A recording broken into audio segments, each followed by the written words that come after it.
Hey guys, and welcome back to the YouTube channel. So today we're in for pull at Ultraflex Rotherham. I'm currently 16 and a half weeks out from my show in May, so hopefully I'm looking a little bit leaner. I'll show you at the end what I'm looking like. So I've just came off a diet break. So last week I brought up my calories to maintenance and basically combined a diet break with a devolume week to really mitigate some fatigue at this stage of prep. So it worked really effectively.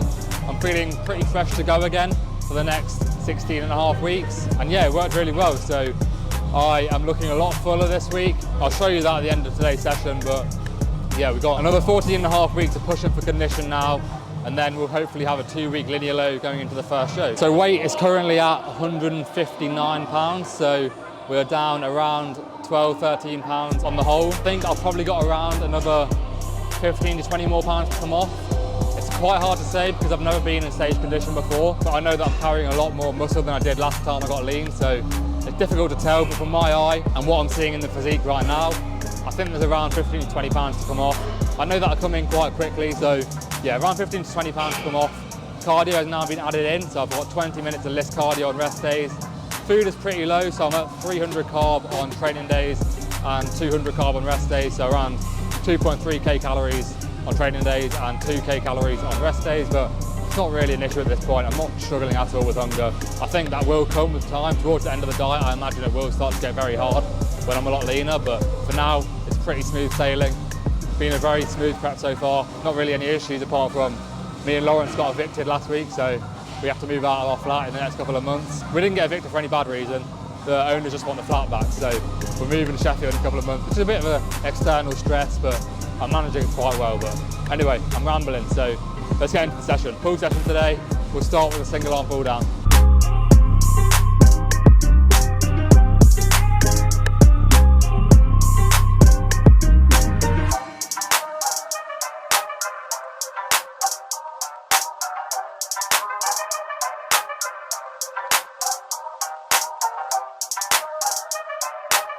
So with the single arm pull down, the reason why people get on with it so well is basically because you can align with the movement extremely well. This really allows you to connect to your lats a lot during the movement, and therefore you know that you're using your lats and creating a lot of stimulus. So what you really want to think about in this movement is driving your elbow down towards your hip and really keeping your elbow nice and close to your body.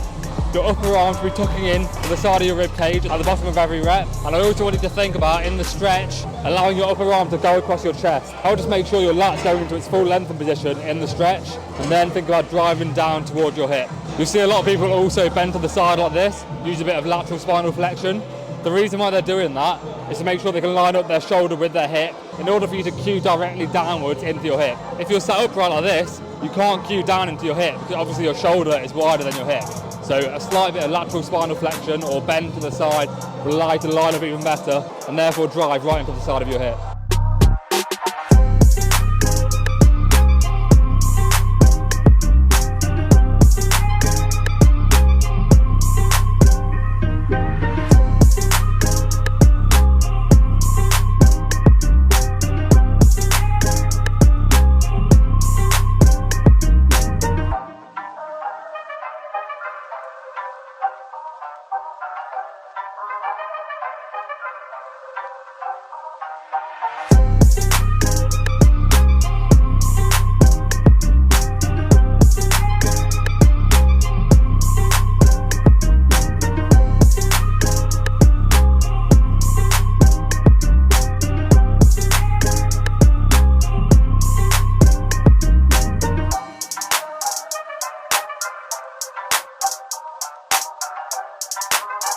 Next movement up is the prime upper back row. So I don't have a hip hinge on this day.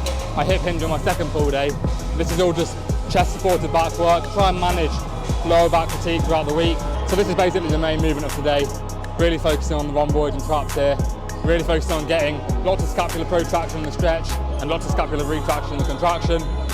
What you want to be thinking about here is when you go into that stretch position, you want to be covering your chest with your delts. So wrapping your arms around the pad basically, covering your chest with your delts. And then in the stretch, you want to come off the pad slightly to make sure you can get full scapular retraction, and your elbow path should be at about 60 degrees from your torso. So if you went at 45 degrees, you'll be getting more rear delt. If you went close to the body, you'll be getting more lat. So you want about 60 degrees elbow flare to really target the rhomboids and traps.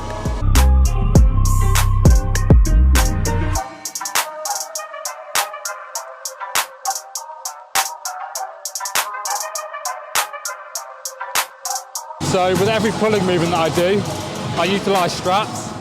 The reason for this is I don't want my grip strength to be the limiting factor within the set. You want your muscles fatiguing to be the reason why you fail within the set. Otherwise you're not going to get in a close proximity to failure in order to provide the muscle with the stimulus it needs to grow.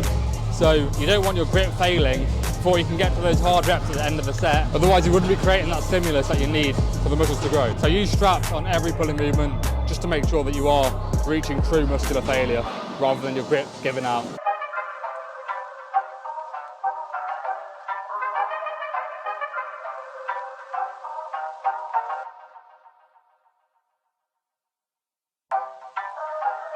Another thing to note is that on most of my pulling movements, I like to use a small micro pause in the lengthen range, so the stretch, and the shorten range, so the contraction. The reason for this is, on pulling movements, I find that momentum can very easily take over. You can shift other body parts to move the weight, and therefore you're not actually using the target muscle that you want to be training. So implementing those small pauses in each end range can really help to maintain rep accuracy throughout the set. So what that means is that you're staying on the target muscle throughout the whole set. So I find that a really effective tempo to make sure that you're targeting the right muscle throughout the whole set.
So next up is a movement that I think is neglected within a lot of people's programming. So basically it's an upper back pull down, and what this is doing is targeting the teres major. So in your rows you're more likely to be targeting the rhomboids and the traps. In an upper back pull down like this, you're more likely to be hitting the teres major, which is basically the muscle on top of your lats around your armpit area. So what a lot of people would do is do a normal lat pull down, which is just with a straight bar, a normal lat pull down, a cable stack.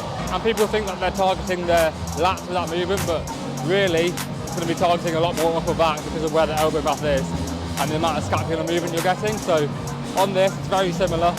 We're basically aiming to have our elbow path nice and high and using a lot of scapular movement to really target the upper back muscles and the teres major primarily.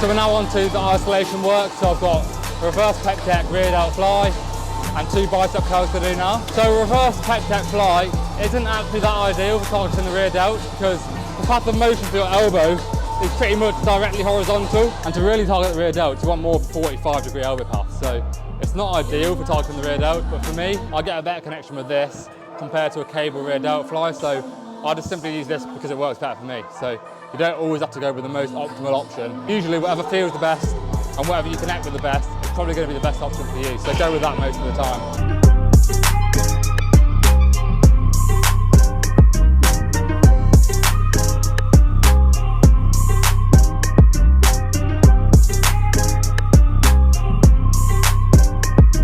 So a technique that I use with a lot of my clients who struggle to connect with their isolation work is to put a high rep set prior to the low rep set. So that just allows you to get a lot of blood flow into the muscle, really connect to the movement neurologically. So when you go into the lower rep set, following the high rep set, you're going to connect with it a lot better and potentially execute it better as well. So for example, on this pec deck, I do a set of 15 to 20 first, and then I go into a set of 8 to 12 after that.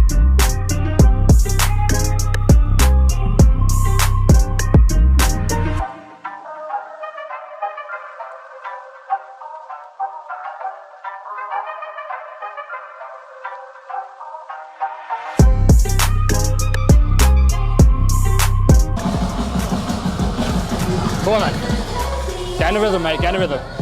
Good. Yeah, easy, easy. Lovely. Good. More air, more air. Yes, nice. Lovely. Keep it continuous, good. Good. Easy, easy. Mate, it's flying, come on then. 10s here, 10s here all day, come on.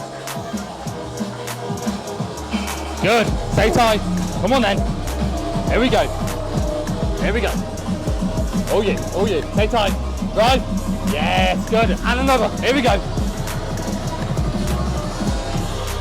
Brace hard. Yes, good. All the way there. Come on then. No, come on then. Compose yourself now. Everything into it. Brace hard. Here we go. Drive, drive, yes, you. One more, here we go, with me, come on then.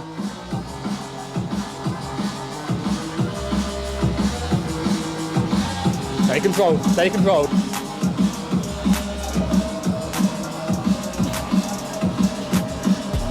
Yes, good, good, lovely. Really good.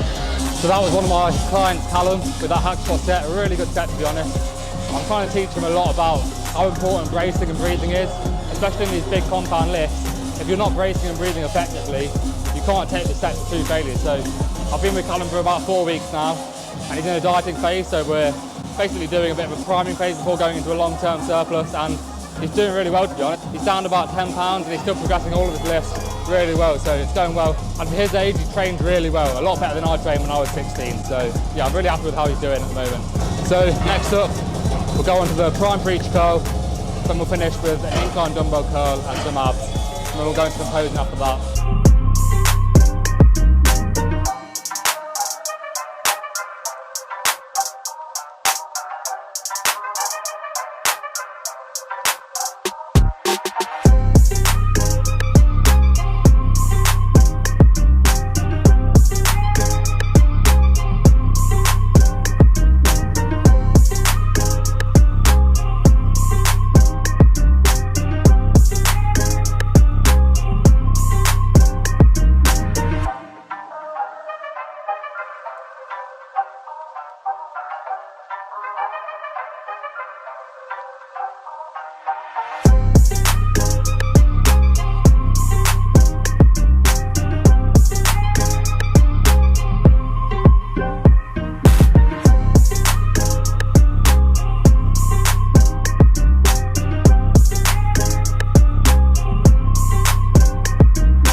So the final movement of the day is a machine ab crunch. So the main thing you want to be thinking about on this, or any ab crunch, is the function of the abs, which is spinal flexion basically. So rather than thinking about flexing at the hip, think about flexing your spine and extending your spine. So you should be bending at the spine like this to contract the abs, extending at the spine like this, and basically having a convex shape at the top in the length and range to stretch the abs.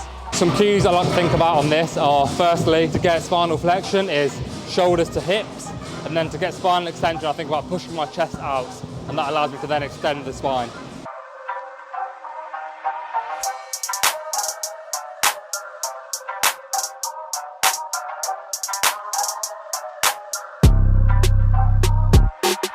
So that's the full session done. A pretty good session on the whole. I haven't done this at full volume for a couple of weeks now, so it was a little bit more difficult to attack those top sets. But we'll go and do some posing now. I'll do a couple of rounds of men's physique and bodybuilding to show you where I'm at condition-wise.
So that is how I'm looking at 16 and a half weeks out. To be brutally honest, I'm not quite happy with the look post-pull today. I was definitely looking better post-push on Sunday and post-legs yesterday. But I think the main reason for that is that I'm carrying a little bit more water due to inflammation from the leg session yesterday. So I'm not too worried about it. I think over the next 6 to 8 weeks, we'll definitely push a little bit harder, try and bring through a little bit more condition. And then hopefully around 10 weeks out, we should be in a good spot to basically cruise into the show and hopefully have a small period of reversing up calories, basically a progressive linear load where I'm increasing carbs into the show, tapering down expenditure and really creating the best look. So yeah, I hope you guys enjoyed the video and I'll catch you on the next one.